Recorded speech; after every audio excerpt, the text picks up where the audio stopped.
अस्सलाम वालेकुम। प्रोग्राम तफ्तीशी के साथ मैं हूं सलमान कुरैशी। नाजरीन, मुरीद के इलाका में दो कम उम्र दोस्तों को बेदर्दी के साथ कत्ल कर दिया गया और उनकी लाशों को बोरियों में डालने के बाद नहर किनारे फेंक दिया गया। इस कत्ल की वारदात में कौन मुलव्विस था, पुलिस उन मुल्जमान तक कैसे पहुंची और कत्ल के पीछे वजूहात हैं क्या, ये बताएंगे आज के प्रोग्राम तफ्तीशी। नाजरीन, मुरीद के इलाका में दो कम उम्र दोस्तों को बेदर्दी के साथ कत्ल कर दिया जाता है। पुलिस इत्तला मिलने के बाद मुकदमे का अंदराज करती है और मुल्जमान को भी गिरफ्तार कर लेती है। मुल्जमान कौन है, ये कत्ल की वारदात के पीछे हकाइक हैं क्या, ये तफसीलात जानने के लिए हमारे साथ मौजूद हैं SHO थाना सदर मुरीद के समर अब्बास डोगर। उन्हीं की जुबानी आपको सुनाते। बहुत शुक्रिया डोगर साहब, आपने वक्त दिया। ये अफसोसनाक वाकया, दो लड़के जिनकी उम्र 20 से 21 साल के दरमियान थी, उन्हें कत्ल कर दिया जाता है। ये किस तरह से आपको इत्तला मौसूल होती है, तफ्तीश का आगाज कैसे करते हैं? बिस्मिल्लाहिर्रहमानिर्रहीम जी। 9/12/24 को बरोज सोमवार हमें 15 के जरिए एक कॉल मसूल होती है कि दो दोस्त रहमान और अबू हरैरा कल शाम से घर से गए हैं और अभी तक उनका कुछ हमें पता नहीं चल रहा। और इस सिलसिले में हमें कुछ इंफॉर्मेशंस और कुछ हमें कॉल्स वगैरह आ रही हैं, तो आप जिस पर हमने फौरी तौर पर FIR जो है वो लॉन्च की। FIR लॉन्च करने के बाद हमें जनाब अफसाने वाला DPO साहब शेखपुरा और SP साहब इन्वेस्टिगेशन जनाब DSP साहब सर्कल की मौजूदगी में हमारे साथ मुख्तलिफ टीमें जो है वो तश्कील दी, जिसमें हमें IT ने बहुत ज़्यादा हेल्प आउट किया।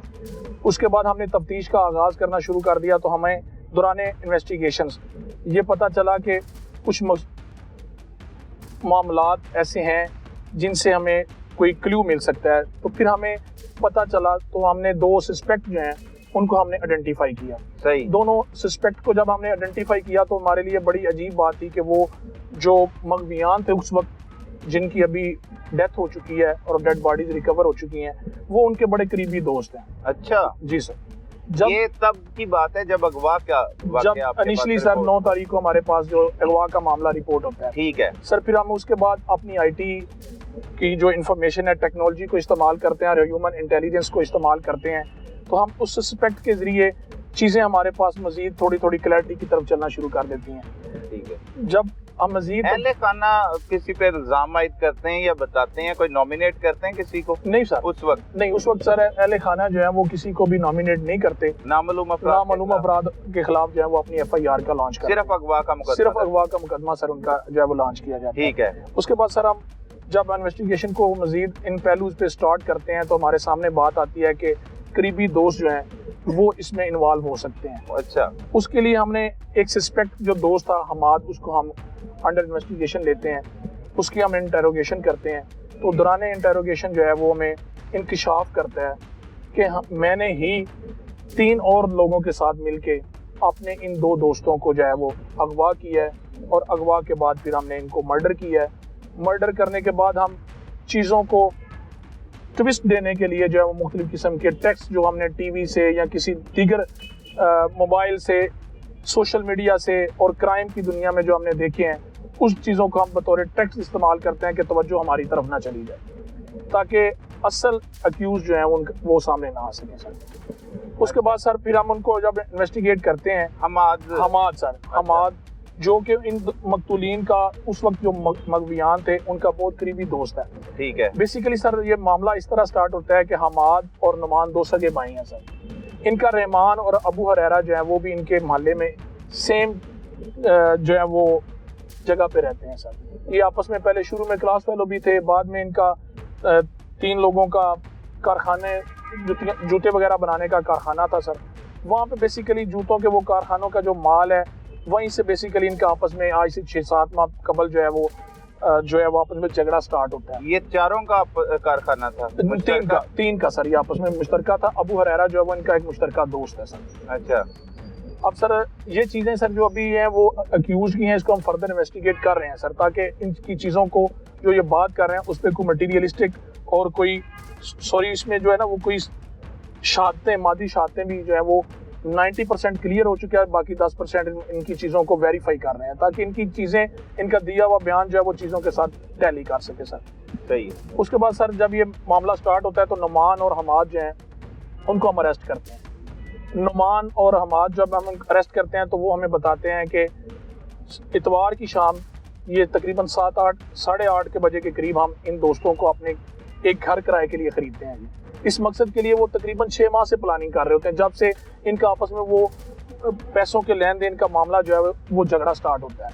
उस झगड़े के दौरान कुछ ऐसी चीज़ें भी कही जाती हैं जो गलीज किस्म की गालियां और दूसरी चीज़ें, और उनका ये बेसिकली दोनों भाई हमाद और नुमान रंज रखते हैं अपने ज़हन में सर, अपने करीबी दोस्तों के साथ। ये दो सगे भाई हैं। हमाद वो मेन मरकजी मुल्जिम जिसको आपने पहले नुमान और हमाद दोनों सर, और नुमान बाद में उसकी निशानदेही पर पकड़ा, उसका सगा भाई है सर। ठीक है, अभी तक ये अगवा हुआ है और अगवा का मुकदमा दर्ज है, अपने इन्वेस्टिगेशन स्टार्ट कर दी है और वो बयानात देने शुरू कर देते हैं सर। लेकिन लाशें नहीं मिली? नहीं सर, अभी तक जब नेक्स्ट डे हम उस पर मजीद वर्किंग करते हैं तो हमें लाशें नहीं मिलती सर।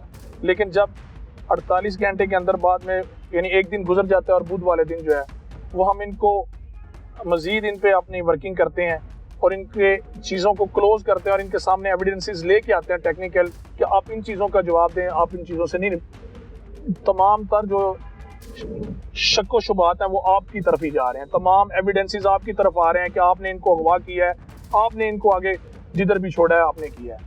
तो फिर वो दौरान इन्वेस्टिगेशन सर बिल्कुल अपनी तमाम चीज़ें जो हैं वो उनको बताते हैं, बल्कि एविडेंसेस भी देते हैं, जिस तरह उन्होंने सारा वकूआ किया है उसका मतलब बताते हैं। फिर जब ये एक चीज़ आती है तो सर नुमान जो है वो हमें बताता है कि मैंने फैसल है एक दोस्त इनका और मुश्तरका दोस्त है, वो भी पहले काम शाम करता रहा, इनके साथ पढ़ता भी रहा, उसके ज़रिए मिल के हमने तीनों हमाद, नुमान और फैसल, हम तीनों ने जिस रात संडे को उसी रात हमने इन अपने दोस्तों को जो है वो एक किराए का घर जो कि इनके घर से बहुत करीब है वो खरीद के उस जगह हमने इनको मर्डर कर दिया। बुलवाया वहाँ पे पहले बुलवा के, क्योंकि दोस्त थे वो आ गया दोस्ती यारी में, उस जगह पे हम इन्होंने बुला के उसके बाद इन्होंने वहीं पे मर्डर कर दिया। किस तरह से कत्ल किया? कत्ल सर इन्होंने जो अभी तक की इन्वेस्टिगेशन में बात सामने आई है वो इनका रस्सी के साथ गला दबा के जो है ना वो तीनों ने इन दोनों को मर्डर किया है सर। अभी तक की इन्वेस्टिगेशन के मुताबिक, बाकी चीजें सर अभी मजीद क्लैरिफाई हो रही हैं। ठीक है। उसके बाद सर जब हम ये इनको मर्डर करते हैं तो फिर ये लाशों को टिकाने लगाने के लिए एक और किरदार को सामने लेके आते हैं, वो भी इनका महल्लेदार है और दोस्त भी होता है, उसका नाम है नसरुल्ला। अच्छा। उसको सर ये फिर नेक्स्ट डे जो है जिस दिन मंडे है 9 तारीख को, फिर ये तकरीबन कोई 11-12 बजे के करीब जो है मुख्तलिफ जगह से एक जो है वो भूसा पराली जो है वो खरीदते हैं सर। उसके अलावा ये एक प्लास्टिक का बैग लेते हैं, बड़ा सा तोड़ा जिसको सर बोलते हैं, 2 उन तोड़ों में वो डेड बॉडीज को सर उस मकान से शिफ्ट करते हैं, दरमियान में भूसा डाल के, ताकि लोग ये समझें कि शायद ये पराली या भूसा जो है वो किसी जगह पे रिक्शे पे शिफ्ट कर रहे हैं। अब वो रिक्शा जो है वो इनके चौथे दोस्त का है नसरुल्ला का, जिसको ये अब इन्वॉल्व कर रहे हैं सर। पहले ये 3 है, पहले कत्ल की वारदात में ये मतलब अगवा करके मर्डर में ये 3 जो उनकी स्टेटमेंट के मुताबिक है ये तीनों है सर। अच्छा, ये मुल्ज़िमान की स्टेटमेंट। ठीक है। लेकिन सर बहुत सी चीजें क्लियर हैं और ये इस हद तक बिल्कुल श्योरिटी के करीब है सर। ठीक है।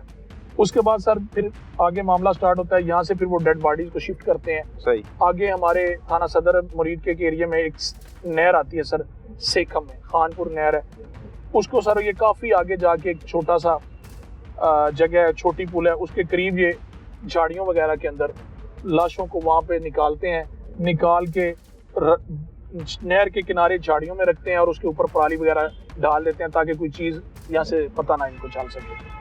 अब इस हद तक ये चारों के चारों सर इसमें इन्वॉल्वमेंट, डेड बॉडीज को शिफ्ट करते हैं, सबके नोटिस में आ जाता है। अब रिक्शे वाले के मामला नोटिस में आ गया ये कौन है, और उसको ये पता चल जाता है कि ये डेड बॉडीज फलां बंदों की है, क्योंकि वो भी उनका दोस्त है, जानने वाला है सर। सही है। नसरुल्लाह के अलावा ये नसरुल्ला है सर। अच्छा, नसरुल्लाह है। अब सर उसके बाद फिर जब हम इनको इन्वेस्टिगेट करते हैं तो जैसे मैंने आपको पहले बता चुका हूँ, फिर ये नुमान और हमाद हमें उस जगह पे लेके जाते हैं जिस जगह पे डेड बॉडीज पड़ी हैं, जैसे जिस जगह को मैंने अभी आपसे पहले डिस्कस कर चुका हूँ सर। नुमान उसमें सर हमें जो है ना वो लेके जाता है आगे, तो डेड बॉडीज उसके इंकशाफ पे हम जो है वो डेड बॉडीज को वहाँ से रिकवर करते हैं सर। डेड बॉडीज के मतलब हमाद को भी पता है, लेकिन सर चूंकि आगे डंप करके आता है नुमान, तो नुमान हमें उनकी निशानदेही करके जो है ना वो हमें वहाँ से बरामद करवाता है। अब सर डेड बॉडीज जब शनाख्त हो गई, सब कुछ आ गया, तो चीज़ें एविडेंस के साथ उन पर क्लियर होगी कि ये 110% यही एक्यूज है। फिर सर उनसे हमने दौरान इन्वेस्टिगेशन मुख्तलिफ किस्म के क्वेश्चन किए हैं कि आपने ये तमाम चीज़ें क्यों की। तो जैसे मैंने आपको पहले बताया, ये दोस्त थे, कारोबार करते थे, इनका वहाँ पे पैसों का एक लेन देन सामने आया, उसमें इनके आपस इसमें क्लैशेस बढ़े। इन्होंने कोई बकौल अक्यूज के इन्होंने कोई उनके फैमिलीज के मतलब इस तरह की बातें की, तो उस चीज़ का रंज उन्होंने जेहन में रखते हुए जो है ना ये सारा इंसिडेंट कोई गालम गलोच वगैरह और बाकी मुल्ज़मान की जानब से सर जो चीज़ें वो की जा रही हैं। ठीक है। और बाकी फिर उनसे क्वेश्चन किया हमने कि आपने ये दूसरी चीज़ें जो कॉल्स का और ये सारा क्यों किया।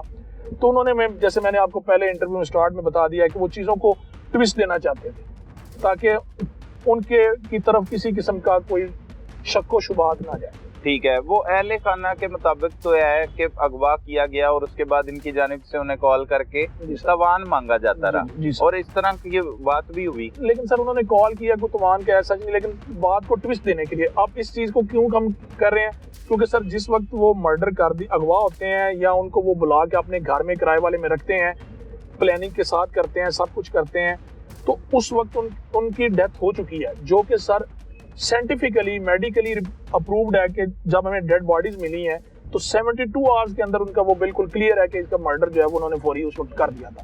अब वो चीज़ें उनकी उस चीज़ के साथ मैच कर रही हैं, एविडेंस के साथ मैच कर रही हैं कि ये चीज़ें बाद में उन्होंने सारी की और चीज़ को इंसिडेंट को एक टोटली तौर पे तब्दील करने के लिए ताकि कोई भी शक व शुबहात हमारी तरफ ना जा सके। ठीक है। लेकिन सर चूंकि ये बड़ा अंधोनाक वाक़या है, बड़े जवान लोग हैं, बड़े बच्चे हैं, तो बड़ा जुल्म और बेदर्दी के साथ सर उन्होंने इस तरह किया। आजकल जिस तरह चीज़ें माशरे में सामने आ रही हैं कि दोस्त जो है वो बड़े इंसिडेंट्स करवा रहे हैं, तो इन्होंने एक जालिम होने का जो है ना दोस्ती के नाम पे एक और धब्बा जिस तरह इस माशरे पे लगा दिया। ठीक है। मतलब दोस्त भी हैं और दो भाई मिलकर कत्ल की वारदात कर रहे हैं, घिनौनी वारदात कर रहे हैं। अच्छा, इसमें जो मकतूलीन है ये भी आपस में दोनों करीबी दोस्त हैं? ये भी आपस में अबू हुरैरा और रहमान सर। अबू हुरैरा और रहमान ये आपस में बड़े करीबी दोस्त हैं। ठीक है। और ये किस जगह के रिहायशी हैं? ये चारों अक्यूज ही सर सेम जगह के रिहायशी हैं। अच्छा, एक ही मोहल्ले के? एक ही इनके मोहल्ला है और एक ही जगह पे ये सारे रहने वाले हैं। और इंसिडेंट जो इन्होंने किया वो भी उसी मोहल्ले में किया। उसी मोहल्ले में एक घर जो है वो किराए पे लेके किया। और ये प्लानिंग तकरीबन वो काफी अरसा से कर रहे थे कि ये जो चीजें इन्होंने हमारे साथ की हैं उस ग्रज को ज़हन में रखते हुए इन्होंने बड़ी अरसे से ये प्लानिंग कर रहे थे। बकौल अक्यूज। ठीक है। अबू हुरैरा अभी 20-21 साल का है या रहमान दोनों भी सर 21-22 साल की उम्र है। ये क्या करते क्या थे वैसे? जो रहमान था सर वो भी मैंने जैसे आपको पहले बताया कि ये जूतों का कारोबार करते थे सर सारे। ठीक है। और अबू हुरैरा सर वो छोटा मोटे जिम्मेदारियां वगैरह करते हैं, लेकिन वो भी इनके साथ पढ़ते रहे हैं। और बाकी रहमान का वो बड़ा करीबी दोस्त था और रहमान की वजह से इन सब के पास आना जाना और उठना बैठना और दोस्ती के तकरीबन तमाम जिस तरह होते हैं चीजें वो इनके साथ उनका वो भी शेयर था। रहमान और हमाद और नुमान ये आपस में पार्टनर थे? हमाद, नुमान और सर रहमान। हमाद और रहमान सर दो भाई है ना? हाँ जी। वो दोनों भाई हो गया और साथ में रहमान मकतूल जो है ये पार्टनर जी सर काम शाम करते। ये दोनों मुल्ज़मान जो दोनों सगे भाई हैं। और ये दो मुल्ज़मान के साथ और जैसे मैंने ये पहले क्या करते थे? ये जो मुल्ज़मान है ये भी अभी तक भी जूतों का काम करते हैं। जूतों का कारखाना है वहाँ पे, छोटे इन्होंने मशीनें वगैरह रखी हैं तो वहाँ पे काम करते हैं। ठीक है। इस तनाज़े का आगाज कैसे हुआ, क्या वजूहात बनी? वजूहात सर मैंने पहले जनाब को बता दिया कि 6 माह कबल वो एक छोटा सा कोई इस तरह का बड़ा नहीं सामने अभी तक आ सका। तलत कलामी है दोस्तों की, पैसों का लेन देन है। उसमें किसने देने थे पैसे? रहमान ने। अच्छा। रहमान ने जो है वो हमाद और नुमान के जो है पैसे जो है ना मकतूल ने देने थे। कितने पैसे थे? बकौल इनके 1500-100 रुपया का यानी कि जो इशू है 1500-100 रुपया जी। सिर्फ 1500 जी। इनके कहने पे इनकी स्टेटमेंट के मुताबिक 1500 रुपया है। इतनी मामूली सी बस सर। लेकिन जो बाकी चीजें हैं असल में इसके साथ साथ ग्रज जो इन्होंने मजीद रख ली थी वो जो मैं पहले आपको बता रहा हूँ कि इनकी फैमिली के मतलब जो अब्यूजिंग थी, जो गाली गलोच थी, उसको वो ज्यादा जो है वो मेंटली तौर पे इसको लेके और इन दोनों चीजों को आगे चले। ठीक है, इन्होंने 6 माह कबल सोच लिया कि अब ये कत्ल करना है। जी, हमने इनको सबक सिखाना है। सबक सिखाना जी बिल्कुल। रहमान के बारे में सोचा था कि साथ उसने दोनों जी, रहमान और अबू हुरैरा दोनों के। अच्छा, दोनों से ही तलक कलामी हुई थी? दोनों से, क्योंकि वो एक ही जगह पे बैठे थे, इनका जहाँ पे इन्होंने उनसे पैसों का तकाजा किया कि आपने हमें पैसे देने हैं, जूतों के कारोबार के दरमियान जो लेन देन का तनाजा था, तो वहाँ पे बैठे हुए अबू हुरैरा भी बैठा हुआ था क्योंकि वो दोस्त था, तो उसने ज्यादा जरा जो है वो तरफदारी कर दी उस वक्त यहाँ बातों में रहमान की, उसका दोस्त था, तो इस वजह से वो उन्होंने रहमान को भी फिर उसी तरह, अबू हुरैरा को भी फिर उसी तरह जो है वो ट्रीट किया और सोच लिया कि ये दोनों आपस में ज्यादा हैं, तो फिर हम इसलिए इनको कुछ ना कुछ। ठीक है, 6 महीने कबल प्लान बनाया, तो पहली अटेम्प्ट तो नहीं होगी, इससे पहले भी बेशुमार मर्तबा उन्होंने हो सकता है सर कि उन्होंने, लेकिन अभी तक ये बात हमारे सामने नहीं आई कि इससे पहले उन्होंने कोई बड़ा वेल प्लान करके इससे पहले, लेकिन अब चूंकि वो प्लानिंग वो करते रहे हैं, उनकी प्लानिंग में जैसे अब बिल्कुल क्लैरिटी आई तो फिर उनको मौका मिल गया इस जगह पे, तो इस जगह पे उन्होंने इंसिडेंट कर दिया सर। सही है। नुमान बड़ा है या हमाद बड़ा है ये दोनों भाइयों में से? हमाद बड़ा है। हमाद बड़ा है जी सर। और नुमान का बेसिकली ये भी सर दोनों सगे भाई हैं और इनकी तकरीबन एज जो है वो भी इतनी है, 20-21 के करीब उनकी भी एज। ये भी 20-21 तो नहीं है, और दूसरे जो अक्यूज्ड हैं वो भी सर इतनी एज के हैं। ठीक है, फिर नुमान और हमाद ने अपने साथ मुलविस किया फैसल है एक लड़का को, और साथ फैसल भी दोस्त, फैसल भी इनका दोस्त है, और वो भी मकतूलीन का भी दोस्त है, उनका भी रहमान के जानने वाला, क्योंकि जूतों शूतों का काम वो भी सर करता रहा है। ठीक है, और उसके बाद फिर इन्होंने उसको इसी वजह से लेके आए कि वो पहले एक ये हमाद और फैसल जो है वो एक जगह पे इकट्ठे रहते थे एक मोहल्ले में, तो वहाँ पे पढ़ते भी रहे हैं, काम शाम भी करते रहे, फिर इन्होंने उसको अटैच कर दिया साथ। उसे राजी कैसे किया, क्योंकि कत्ल की वारदात के लिए राजी उसको सर असल में वो भी यही कि हम कारोबार करेंगे इकट्ठा, ये जूतों वाला जो है हमारी इन्वेस्ट होगी जूतों पे, हम आपको देते रहेंगे, वो इस तरह यानी कि एक लालच सा दे के जो है ना उसको भी साथ में अटैच कर दिया। अच्छा, और वो मान गया फौरी तौर पर? डेफिनेटली सर वो मान गया, फिर नजर आ रहा है माना है, तो अगर नहीं भी मानेगा तो लेकिन सर उसमें वो साथ तो गया है, जब साथ गया, जब सारा इंसिडेंट उसने किया है तो मान की किया सर। ये जो मुल्ज़मान है नुमान और हमाद, इनके अलावा भी इनके भाई हैं? इनके अलावा अभी तक फैमिली में कोई भाई नहीं है, दो ही भाई हैं, बाकी इनकी सिस्टर है। सही है, और वालिद है? ठीक है, और जो मकतूलीन है उनके भी एक में तो रहमान के तो बाकी नहीं है भाई, और जो अबू हुरैरा था, जो अबू हुरैरा है उसके भाई हैं, उसके भाई। ठीक है, वो छोटा था घर में अबू हुरैरा, दरमियान में आता, दूसरे नंबर पे जो है ना वो इसमें आता। ठीक है, तो आपने इस मुकदमे का अंदराज पहले अगवा की वारदात में किया, लेकिन जब लाशें रिकवर हो गई, कत्ल हो गया, मुल्ज़मान ने इंकिशाफ कर लिया, फिर 302 में इसको तब्दील कर दिया गया। अगवा और 302 दोनों में सर कत्ल में अगवा बराए कत्ल जो है। मुकदमे का मुद्दई कौन? उन जो अबू हुरैरा के वालिद साहब हैं वो राशिद साहब इसके मुद्दई हैं सर, साथ में दूसरे जो हैं वो भी इसमें शामिल है सर। शामिल है, लेकिन मसला जो था वो रहमान का था। अभी तो सर जो इन्वेस्टिगेशन में दोनों दोस्तों का, लेकिन मसला जो झगड़ा था उनकी रंजिश थी, जो अक्यूज सर शो कर रहे हैं वो यही है कि इनके पैसों का था, तो इन्होंने साथ में अबू हुरैरा के जरिए में ये सारा कुछ करवाया और ये सब कुछ, तो दोनों उन्होंने कंबाइन ही सोच के रखी। क्या मकतूलीन के लवाहिकीन को ये मालूम था कि उनके बच्चे जो हैं वो कत्ल हो चुके हैं, या आपकी जानिब से इतला मिली है उनको? नहीं सर, हमने उनको लम्हा ब लम्हा जो है वो तमाम चीज़ों के साथ सर आगाह रखा है, तो जब हमने ये चीज़ें सामने आ गई तो उन्हें पता था कि हमारे बच्चे जो है वो मर्डर हो गए। तो ये मुआशरा किस तरफ जा रहा है? बच्चे कारोबार भी करते थे, ये जो मुल्ज़मान है ये भी कम उम्र है, मकतूलीन भी कम उम्र थे, 20, 21, 22 साल कोई उम्र नहीं होती, कोई उम्र नहीं, और टीन एज है, मतलब बचपना ही कह सकते हैं इसे। लेकिन इसमें इतना बड़ा फैसला, जैसे आपने शुरू में गुफ्तगू की कि कोई ड्रामे, कोई क्राइम सीन देखकर उन्होंने इस वारदात को बदलने की या ट्रैप करने की उनको कोशिश की, तो ये सब कुछ कैसे मुमकिन हुआ और ये मुआशरा किस तरफ जा रहा है? सर ये एक बड़ा लंबा क्वेश्चन है जो आपने किया, और बड़ा अक्कासी कर रहा है इस वक्त जो हमारा माशरा है उसकी बेरा रवी की।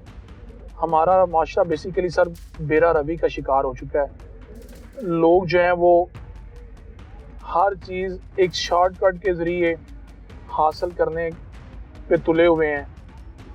जो अखलाकियात का दामन है उसको बिल्कुल वो छोड़ चुके हैं। ये एक ही वाक़या नहीं है, जैसे मैंने आपको अपने इंटरव्यू में पहले बताया है कि ये दोस्ती के नाम पे एक और दब्बा लग गया है। बिल्कुल ऐसा ही, जैसे आपने माशाल्लाह पहले भी कई केसेस किए हैं, तो आपको ये चीजें सामने आई हैं कि दोस्त जो है वो दोस्त को कर रहे हैं, बिल्कुल कत्ल कर रहे हैं, करवा रहे हैं खुद उसके साथ बेशुमार हैं। अभी मैं नाम नहीं लेना चाहता, हाँ। आप देख रहे हैं लाहौर में इधर और बड़ी चीजें आपके सामने नजर आ रही हैं। बिल्कुल ऐसे। तो सर इसमें हमें गुजारिश यही करनी है कि हम अपने वालदैन जो हैं, बतौर वालदैन हमें अपने बच्चों की परवरिश जो है उनकी नकलो हरकत पे, उनकी परवरिश पे उनको ज़्यादा से ज़्यादा टाइम दें।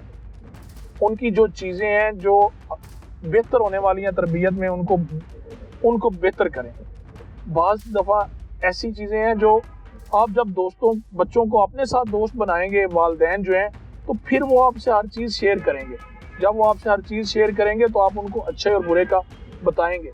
अगर यही चीज़ हो सकता है कि वो अपने किसी बड़े से डिस्कस करते तो कोई उनको समझाने की कोशिश करता, किसी घर वाले से करते तो वो उसको शायद इस तरफ ना लेके जाता। ये तो मेरा ख्याल है, लेकिन मैं कह रहा हूँ कि इसमें दोस्ती जो है वो अपने वालदैन के साथ बच्चों को चाहिए बढ़ाएं, और वालदैन को भी चाहिए कि बच्चों का जब वो अपने आज के इस दौर के अंदर उनकी तरबियत जो है उनके साथ अपने मामलात को मज़ीद बेहतर करें।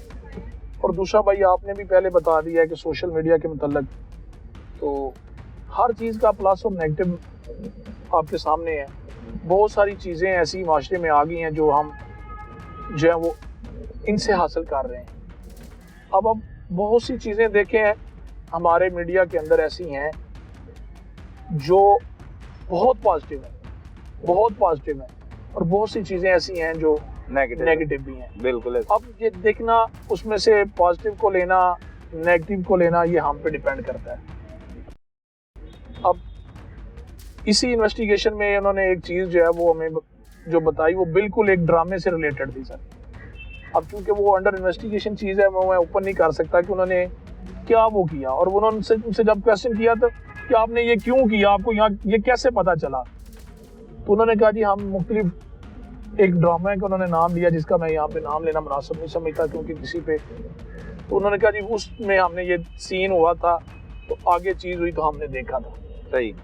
अपनी तरफ से लाशों को भूसा मंगाना, पराली मंगाना, उसे बोरियों में डाला हुआ, बोरियों में डालना, फिर कहीं पर फेंक के आना, ये क्या था कि पकड़े नहीं जाएंगे? बिल्कुल सर, ये तमाम चीज़ें यही थी कि हमारा तो पता ही नहीं चलना किसी को। और सेकेंडली उन्होंने जो दूसरी बात की है ट्विस्ट देने के लिए कॉल की, तो लामाला तौर पे हर एक चीज़ का जो कंसर्न है वो उस तरफ चला जाना था। हर एक ने, हर इन्वेस्टिगेशन ऑफिसर ने, हर बाशऊर इंसान ने तो उस तरफ ट्रैवल करना शुरू कर देना है। किस तरफ? मतलब जो उन्होंने कॉलें की हैं, कॉल करके एक ट्विस्ट देने की कोशिश की है, पैसे मांगे, जो उन्होंने उनके घर वालों को थ्रेट किया और ऐसे सारे मामला किए सर। ठीक है। और तो घर वालों को बाकायदा तौर पर कॉल्स आ रही थी, और किस नंबर से आ रही थी? वो इनके अपने ही मकतूल का एक नंबर है, रहमान का नंबर था, उसके नंबर से अबू हुरैरा के वालिद को कॉलें आ रही। तो आपने लोकेशन ट्रेस की? जी, वो सारा कुछ हर चीज उसमें तो लोकेशन कहाँ की आ रही थी? उसी जगह की सर, जैसे मैंने पहले आपको जहाँ पे कत्ल की है। जी सारा सेम जगह ना, हर एक जगह ही एक जैसा, पूरा एरिया ही एक है, उसको जो टावर एक ही लगता है सर। और ये घर के बिल्कुल करीब ही? जी बिल्कुल करीब सर इन्होंने। जी बिल्कुल। अब क्या इन्हें आगे आप अंजाम तक पहुंचाने के लिए क्या करते हैं? इंशाल्लाह ताला सर इनके अगेंस्ट जितने भी एविडेंसेस हैं वो हमारे टीमें जो हैं वो इनको कलेक्ट कर रही हैं। हर एक का जो किरदार है उसके साथ जो उनका प्रूव है वो हम कलेक्ट कर रहे हैं। इंशाल्लाह ताला तमाम सबूत और प्रूव्स के साथ इनको मजबूत प्रोसिक्यूशन तैयार करके, मजबूत किस्म के एविडेंसेस तैयार करके बेहतर प्रोसिक्यूशन के साथ इनको हम इनके अंजाम तक ज़रूर पहुंचाएंगे सर। अंजाम तक ज़रूर पहुंचाएंगे। नाज़रीन, 2 नौजवानों को बेदर्दी के साथ कत्ल किया गया। कत्ल की खौफनाक वारदात किसने की, कैसे की, वो तफसीलात बताई, लेकिन इस कत्ल की वारदात में और क्या कुछ होता रहा, इस कत्ल की वारदात करने वाले मुल्ज़मान ने क्या इंकशाफात किए, कहाँ से आइडिया लिया, कैसे ये खौफनाक वाक़या हो गया और उसके बाद ये गिरफ्तार हो चुके हैं, मजीद इस केस में जो हकाइक है उससे भी हम आपको आगाह करते हैं। नाज़रीन, इस वक्त हमारे साथ मोहम्मद इकबाल साहब मौजूद हैं जो होमिसाइड इंचार्ज हैं। दो दोस्तों को बेदर्दी के साथ कत्ल किया गया, तफसीलात से हम आपको आगाह कर रहे हैं। उसमें असल हकाइक है क्या, मुल्ज़िमान ने कहां से ये मशवरा लिया, किस तरह से कत्ल की खौफनाक वारदात की, और जब इन्होंने उन मुल्ज़िमान को गिरफ्तार कर लिया तो उन्होंने कैसे खौफनाक इंकशाफात किए, ये इन्हीं की जुबानी आपको सुनाते हैं। बहुत शुक्रिया इकबाल साहब, आपने वक्त दिया। इकबाल साहब, बड़ा ही एक अफसोसनाक वाकया कि दो सगे भाई अपने दोस्तों के साथ मिलकर दो अपने ही करीबी दोस्तों को बेदर्दी के साथ मौत के घाट उतार देते हैं और उसके बाद उनकी लाशों को बोरियों में डालते हैं, फिर जाकर ठिकाने लगा देते हैं। उन्हें तो यही मालूम होगा कि वो पकड़े नहीं जाएंगे। बिलाखिर फिर आप कैसे उन तक पहुंच जाते हैं, क्या इंकशाफात होते हैं, असल हकाइक इसमें हैं क्या? बिस्मिल्लाहिर्रहमानिर्रहीम। सर, आपका बहुत शुक्रिया जी, आपने हमें टाइम दिया। 9 दिसंबर को तकरीबन कोई 6 साढ़े 6 बजे के करीब हमें 15 पे कॉल एक वसूल होती है कि दो भाई जो हैं वो दो दोस्त जो हैं वो घर से गायब हैं। SHO साहब जो हैं, DSP साहब जो हैं वो उस घर पहुंचते हैं। जो बच्चे हैं उनके वालिदैन वहाँ पे मौजूद थे, करीब ही ये दोनों दोस्त रहते थे। ठीक है। तो उनसे सारी तफसीलात जो हैं वो इकट्ठी की जाती हैं, उनसे पूछा जाता है कि ये मामला क्या हुआ है। वो बताते हैं जी कि हमारे बच्चे जो हैं वो शाम के वक्त रूटीन में इकट्ठे होते हैं और घर से चले जाते हैं, और कल रात यानी इतवार 8 दिसंबर को वो घर से गए हैं और अभी तक उनका हमें कोई अता पता नहीं। सही है, अक्सर चले जाते हैं? नहीं, रात के वक्त अक्सर निकलते थे, लेकिन शाम को 1-2 घंटे बाहर फिरने के बाद वो वापस घर आ जाते थे। हाँ। लेकिन कल रात से वो वापस नहीं आए और हमें उनके बारे में किसी किस्म की कोई इन्फॉर्मेशन अभी तक नहीं मिल रही। ठीक है। पुलिस जो है वो उनसे एप्लीकेशन वगैरह लेती है, दरख्वास्त लेती है, उनके मुकदमे का अंदराज करती है। जनाब BPO साहब, SP इन्वेस्टिगेशन साहब, उनके नोटिस में लाई जाती सारी बात, मुकदमा दर्ज हो जाता है और उसके बाद थाने की सतह पे और सर्कल की सतह पे जो हैं वो टीमें जो हैं वो बना दी जाती हैं। उन टीमों ने मिलकर इसके ऊपर वो काम करना शुरू कर दिया। उसमें IT हमारी जो है वो बहुत ज़्यादा उसने मेहनत की और हमने जो दोनों मगदियान थे उनके मोबाइल नंबर उनके घरों से लेकर उनकी CDR और उनकी लोकेशन के लिए हमने ना वो भिजवा दी। ठीक है। विद इन 15 to 20 मिनट्स जो हैं वो हमें उनके जो नंबर्स थे, उनकी लोकेशन जो थी वो मिल गई। अब जो उनकी लास्ट एक्टिव लोकेशन थी वो उसी एरिया के अंदर थी जिस जगह पर वो रिहाइश पजीर हैं, करीब तरीन थे। ठीक है। और जो उनके नंबरों से कॉल्स हो रही थी वो भी उसी एरिया के अंदर कॉल्स जो थी वो हो रही थी। अच्छा, वो कॉल्स क्या थी, वो क्या हो रही थी? कॉल्स जो थी वो लास्ट जो कॉल्स उन्होंने की थी वो इनकी फैमिली जो दूसरे मेंबर्स थे उनके नंबरों पे वो कॉल्स आई थी। अच्छा। रहमान के नंबर से मुख्तलिफ कॉल्स जो थी वो इनकी फैमिली के मुख्तलिफ लोगों के नंबरों पे आई कि जी हम हुरैरा जो है उसके वाले से बात करना चाहते हैं। अच्छा। तो उन्होंने कहा जी उनका नंबर है, आप उनके नंबर पे बात कर लें, लेकिन वो हुरैरा का वाला जो था उसके नंबर में शायद वो प्रॉब्लम थी या उसका फोन बंद था, वो बात नहीं हो पा रही थी।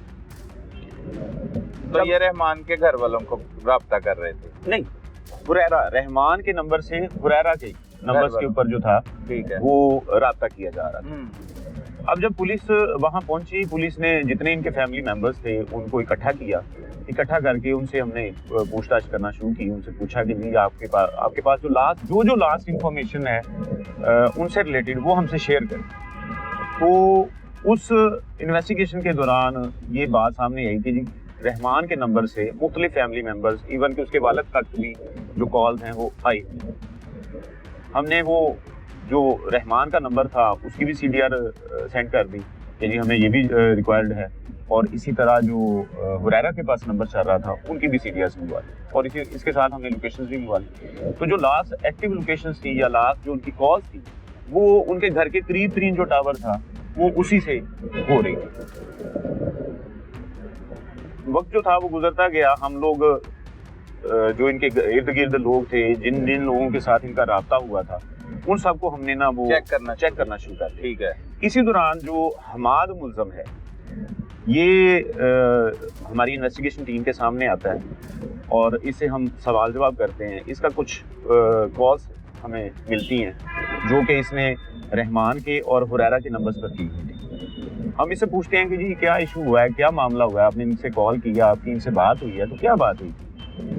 तो इसने बहाना ये बनाया कि जी मेरा छोटा भाई नुमान जो है ना वो जूतों के कारखाने में काम करता है, मैं भी जूतों के कारखाने में काम करता हूँ, और रहमान जो है वो भी जूतों के कारखाने में काम करता है।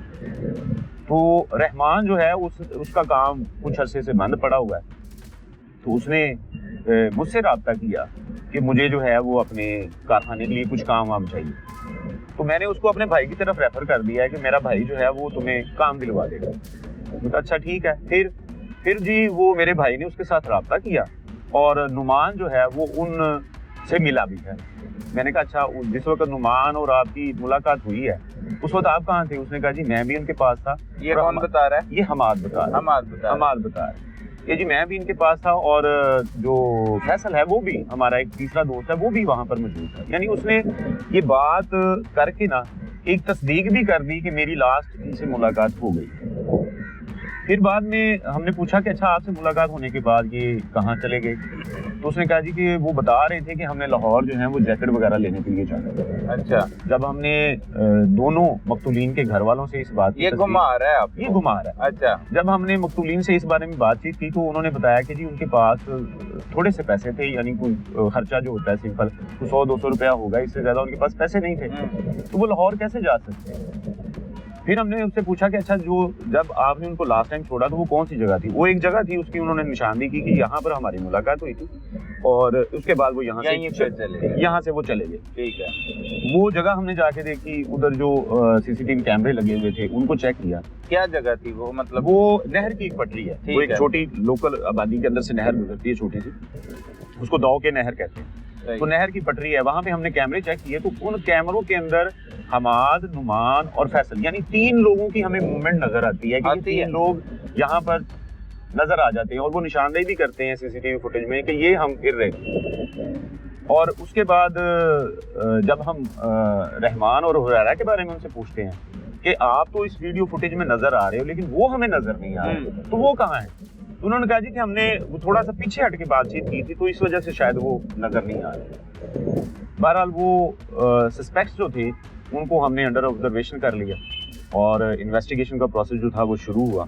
तो इसी दौरान हमें पता चला कि जी इन्होंने इतवार वाले दिन इनको कत्ल किया था, और पीर वाले दिन सुबह 9-10 बजे के दरमियान इन्होंने एक जगह से कुछ 700 रुपए की पराली जो है वो खरीदी। अच्छा। और वो बंद रक्शे में वो पराली उस जगह से लेकर आए। हमने वो पराली वाले से पता किया कि जी ऐसी कोई बात हुई है, तो उसने तस्दीक की कि हाँ जी ये पहले आए हैं, इन्होंने 400 रुपए की पराली ली है और फिर बाद में वापसी पर 300 रुपए की मजीद ली। अच्छा, ये पराली लेने की क्या वजह? वो मैं आगे वो आगे चल। अब तस्दीक हो गई कि इन्होंने पराली खरीदी है। अब हमने हमारा जो था उससे जब सवाल करना शुरू किया कि जी आपने कोई पराली खरीदी है? उसने कहा जी हाँ हमने खरीदी है। हमने कहा कितने की खरीदी है? जी 700 की। कहाँ से खरीदी है? जी फलां दुकान से हमने खरीदी है। मैंने कहा वो किस लिए आपको चाहिए थी? उसने कहा जी कि मेरे नाना जी जो हैं वो खन्ना लबाना एक गांव है इधर मुरीद के शेखपुरा रोड पर, वहाँ पर मेरे नाना जी जो हैं वो कब्रिस्तान की रखवाली करते हैं और वहाँ पर उन्होंने कुछ बकरियाँ रखी हुई हैं जिनकी खुराक के लिए हमने वो पराली जो है वो खरीदी हुई है, और वो पराली हम लोग छोड़ कर आए हैं अपने नाना जी के पास। मैंने पूछा कि आप लोगों ने किस चीज़ पर वो उसको छोड़ के आए हैं? उन्होंने कहा जी बंद रक्शे पे। मैंने कहा अच्छा बंद रक्शे का कितना किराया दिया? जी उसको हमने 1000 रुपये किराया दिया। मैंने कहा 700 की पराली के लिए आप लोगों ने जो है वो 1000 रुपये का रक्षा जो है वो इस्तेमाल किया। तो पराली अगर आपके नाना जी को चाहिए थी तो ये था कि वो अपने गांव से ही उसी जगह से खरीद लेते या उधर से लेकर उसको इस्तेमाल कर लेते। बिल्कुल। तो वो बात उनकी जो थी ना वो समझ में नहीं आ रही थी। हमने फिर प्रोग्राम बनाया कि वहाँ से चेक किया जाए कि क्या ये वहाँ पर पराली छोड़कर आए भी हैं या नहीं। तो जब गाँव से इनके नाना जी से जाके पता किया तो पता चला कि इनके नाना जी के पास ना तो कोई जानवर है और ना उन्हें पराली की जरूरत है, ना मंगवाई। इसी दौरान मुलजमान को जब हमने थोड़ा सा प्रेशराइज किया तो ये चूंकि प्रोफेशनल नहीं थे, सिर्फ देखदार की इन्होंने काम किया होता तो ये ब्रेक हो गए। और फिर इन्होंने इंकशाफ किया कि जी हमने दोनों जो पहले उन्होंने घुमाया, पहले उन्होंने पूरा घुमाया। ठीक है और तसल्ली से जवाब देते रहे हैं। तसल्ली बिल्कुल, बड़े कॉन्फिडेंट थे, ऐसे जैसे समझ लें कि किसी वो ड्रामे में या किसी फिल्म में वो काम कर रहे हैं, मतलब उनको हकीकत से वो बिल्कुल आगे जा रहे थे। ठीक है। अच्छा, वो फिर जब इनकी इन्वेस्टिगेशन की तो उन्होंने ये डिस्क्लोज कर दिया कि हमने उनको इतवार की रात को 8 बजे के करीब जो था वो एक मकान इन्होंने किराए पे लिया था इसी काम के लिए। वहाँ पे लिया हुआ था ये 2 और 3 दिसंबर के दरमियान। 3 दिसंबर को इन्होंने पेमेंट करके उसकी चाबी रिसेंटली लिया था। रिसेंटली लिया। अच्छा, वो फिर इन्होंने बताया कि जी हमने उनको एक किराए के मकान में जो है वो उधर गला दबाकर, रस्सी की मदद से गला दबाकर दोनों को कत्ल करके उनकी लाशों को बोरियों में बंद करके हमने सेकम नहर के करीब जो है वो उसको फेंक दिया। ठीक है। जब इनसे वजह पूछी गई कि जी ये आपने इस तरह का काम क्यों किया है, तो उसके पीछे बैकग्राउंड ये सामने आई कि जो रहमान था ये भी जूतों का काम करता था, हमाद भी जूतों का काम करता था और नुमान भी जूतों का काम करता था। ये तीनों जो हैं अरसा कुछ 6 माह पहले ना इन्होंने हमाद जो था, ये जो हमाद था इसने नुमान को अपने भाई, हाँ नहीं, जो हमाद था इसने जो मकतूल रहमान है इसको कुछ सामान दिया था जिसकी वो पेमेंट को 1500 रुपए के करीब जो थी ना वो उसने उससे लेनी थी। बस इतनी सी रकम थी। अब चूंकि रहमान का काम थोड़ा सा बंद हुआ तो वो पैसे देने की पोजीशन में नहीं था, तो ये जो हमाद था इसने बार बार जब तकाजा किया तो रहमान ने उसको कहा कि सब्र करो, मेरे पास अभी पैसे नहीं है, जैसे मिलते हैं या कहीं से आते हैं तो मैं तुम्हें दे दूंगा। तो जब हमाद ने बार बार पूछा कि मुझे पैसों की जरूरत है, या जाहिर सी बात है उसने भी किसी को आगे देने होंगे, तो उसने जब ज्यादा इसरार किया तो इन दोनों का आपस में झगड़ा हो गया। सही। अब ये जो मगवी रहमान था इसका दोस्त था हुरैरा, अबू हुरैरा जिसको हम कहते हैं। अबू हुरैरा, हमाद और नुमान ये चारों एक दूसरे को जानते हैं बड़ी अच्छी तरह से। तो इसने ये जो रहमान था इसने सारी बात हुरैरा को बताई और हुरैरा और रहमान ने जो है वो मतलब कहा कि जी हम इनसे बात करते हैं। और जब बात की तो इनके दरमियान तलख कलामी हो गई। तलख कलामी हुई तो उसी तलख कलामी में गाली गलौज जो था वो हुआ। तो ये तकरीबन 6 माह से ही ये दोनों भाई जो थे वो इनसे ये पैसों के तकाजे पर इस लड़ाई झगड़े के दौरान जो गाली गलौज हुई थी वो उसका बदला लेने के लिए मतलब वो सोचना उन्होंने शुरू कर दिया। ठीक है। क्या कुछ सोचते रहे? नौजवान हैं, दोनों ही कम उम्र है, मकतूलीन भी और ये मुल्ज़मान भी। बस यही कि मतलब इनको हम पकड़ेंगे, इनको हम थोड़ा बहुत टॉर्चर करेंगे, मारेंगे, मतलब लड़ाई झगड़ा जो सिंपल होता है कि जी जो साड़ा जब भी हमें मौका मिला हम इसे हिसाब किताब जो है वो ठीक है, वो बस इतनी सी बात, इतना सोच रहे, इतना सा सोच रहे। ठीक है।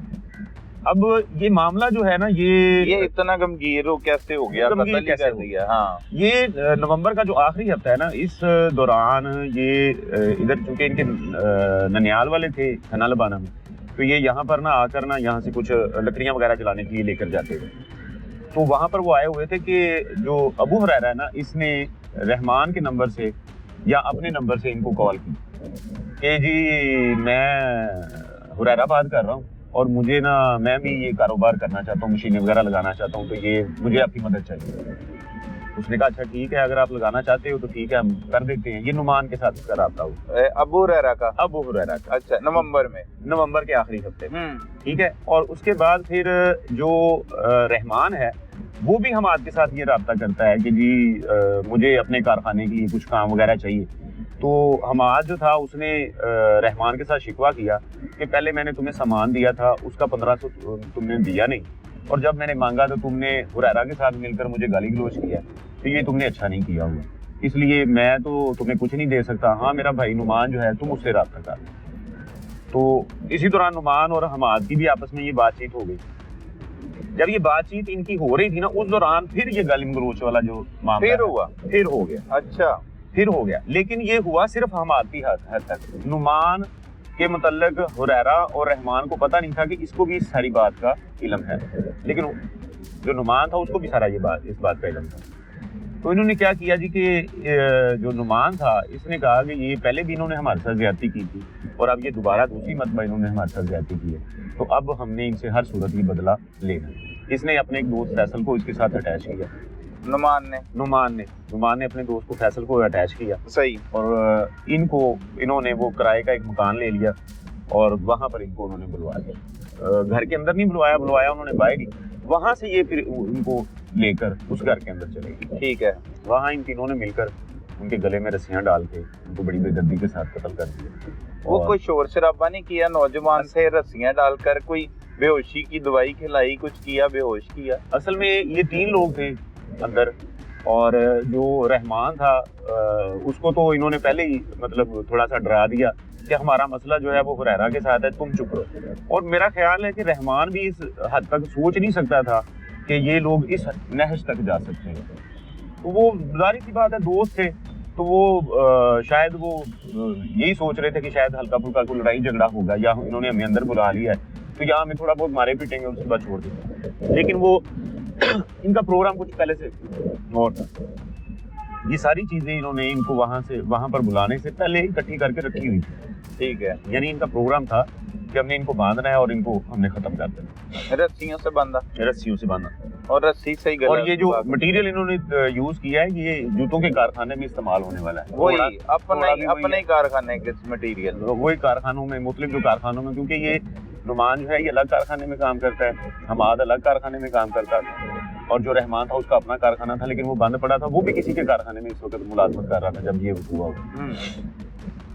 तो बेसिकली सारे जूतियों का काम करते हैं। अच्छा, अब इसमें बोरियां भी आ गई हैं, बोरियां लेके गए। वो पराली का मैंने जिक्र किया था, वो आपने कहा आगे चल के वो किस काम आई थी? वो क्यों? ये रात को जब इन्होंने इनको कत्ल कर दिया ना, तो ये उसी रात को ये दोनों डेड बॉडी जो थे वो करीब का एक कब्रिस्तान बैठा था, वहां पर डिस्पोज करना चाह रहे, लेकिन रात को इनको कोई सवारी नहीं मिल सके। अब दिन के वक्त इन्होंने डिस्पोज करना था उनको, अगर इससे ज्यादा वक्त गुजारते तो वहां पर बदबू, स्मेल या किसी को शक भी पड़ सकता था। तो इन्होंने क्या किया जी कि अगले दिन ये जो नसरुल्ला इनका चौथा साथी है इस वकूए में जो मुलव्वस है, उसको रक्षे समेत बुलाया वहां पे, उसको सारी बात बताई, और बात बताने के बाद ये फिर इकट्ठे होकर पराली लेने के लिए गए। फिर वहां से पराली लेकर वापस उस मकान में आए और डेड बॉडी जो थी इन्होंने तोड़ों में बंद की, उनको ऊपर वो इन्होंने गिरे शिरे लगा दी अच्छी तरह से बंद करके, और फिर डेड बॉडीज जो थी उनको रक्षे में रखकर ऊपर पराली रख दी। अब डेड बॉडीज 2 थी, वो पराली थोड़ी थी, तो इन्होंने जाती मतलब फिर 300 की पराली उसके ऊपर रखकर उसको अच्छी तरह से कवर कर लिया कि किसी को शक ना हो। और ये चारों बैठे भी उसी रक्षे के अंदर थे, चारों उसी रक्षे के अंदर बैठकर ये सेखम तक आए। यहाँ फिर सेखम नहर की पटरी के साथ साथ आगे किसी एक सुनसान जगह थी, वहाँ पर इन्होंने वो जो नहर के साथ साथ झाड़ियाँ उगी होती खुश्क होती हैं, उनके अंदर वो लाशों को फेंका है और ऊपर उन्होंने पराली फेंककर उनको वहाँ पे छुपा दिया। छुपाने की गर्ज थी उनकी? गर्ज कोई आग उग लगाने का तो नहीं मामला? नहीं, ऐसा कोई इशू नहीं हुआ। ठीक है। और तमाम चीजें अब रिकवर हो चुकी हैं? जी, अब तमाम उनके कब्जे से हर वो चीज़ जो इस वकूए के साथ जुड़ी हुई है वो उसको रिकवर किया गया है। मुलज़मान जो है वो सारे गिरफ्तार हैं। राब्ता करने का क्या मकसद था उनका? वो जो बार बार मकतूलीन के घर वालों से राब्ता कर रहे थे इन्हें कत्ल करने के बाद? ये जब लाशें फेंक कर ये वहां से निकले हैं तो इनकी जो मनसूबाबंदी थी ये उसके मुताबिक बिल्कुल उन्होंने वो काम किया। इन्होंने क्या किया कि रहमान का जो नंबर था उसके नंबर से हुरैरा के घर वालों को ये कॉल की कि आपके बच्चों को हमने अगवा कर लिया, आप हमें पैसे दें, और उसके बाद ये फ़ोन बंद कर देते। अब असल में ये इस सारे मामले को डेविएट करना चाह रहे थे कि किसी भी बंदे का शक जो है वो हमारी तरफ ना आए, और ये जो घर वाले हैं ये यही समझते रहे कि हमारे बच्चों को खतरनाक किस्म के मुलज़मान ने जो है वो अगवा किया है और हमसे पैसे मांग रहे हैं। हालांकि इन सारी कॉल्स के करने से पहले ही वो उनको कत्ल कर चुके थे, उनकी डेड बॉडीज को ठिकाने लगा चुके थे। ठीक है, जो असल उनका मकसद था वो मकसद अपना हल कर चुके थे, और उसके बाद इस मामले को उलझाने के लिए कि पुलिस या घर वाले जो हैं दूसरे किसी बंदे के ऊपर शक करें, हो सकता है लैश हो, या पुलिस जो है वो अपने तय तफ्तीश का आगाज करे, तो अगवा के मतलब जो है वो सारे मामला जो है वो चलते हैं। इकबाल साहब, यही एक मामूली सा झगड़ा, गालम गलोच, यही वजह इस कत्ल की या कुछ और भी वजूहात हो सकती हैं? देखिए, ये मैं तो समझता हूँ अदम बर्दाश्त का जो है वो मामला है कि छोटे बच्चे हैं, वालिदैन बच्चों की तरबियत अगर अच्छे तरीके से करें, उनको अपना दोस्त बनाएं और उनसे हर बात शेयर करें और बच्चे भी हर बात शेयर करें, तो मुमकिन नहीं है कि इस तरह के वकूए जो हैं वो हों। बच्चे जो हैं वो अंदर ही अंदर जो हैं वो किसी भी इशू के अंदर अगर मुलव्वस हो जाते हैं तो अंदर ही अंदर घुलते रहते हैं, खुद ही वो फैसले करते हैं, इमेच्योर होते हैं और उनके ये फैसले जो होते हैं वो उनको बहुत दूर तक ले जाते हैं। बहुत शुक्रिया एक बार। नाज़रीन, हमारे मुआशरे में अदम बर्दाश्त बढ़ती चली जा रही है और इसके पीछे बुनियादी वजह लालच और हसद भी है। लिहाजा दोस्ती करने से पहले ये जरूर सोच लें कि दोस्त हासिद, लालच और मतलबी तो नहीं, कहीं पर वो काम निकलने के बाद या थोड़ी सी बात के बाद जज्बाती होने के बाद आपको कोई नुकसान पहुंचा सकता है। जिस तरह से इस केस में आपने देखा कि दो सगे भाइयों ने अपने दीगर दोस्तों के साथ मिलकर अपने ही दोस्तों को बेदर्दी के साथ मौत के घाट उतार दिया। लिहाजा सोच समझकर दोस्ती जैसे रिश्ते को अपनाएं और निभाएं ताकि ऐसे नुकसान से बचा जा सके। अपने इर्द गिर्द होने वाले जुर्म को फौरी 15 पर रिपोर्ट कीजिए। अपने मेजबान सलमान कुरैशी को इजाजत दीजिए। अल्लाह ने के बाद।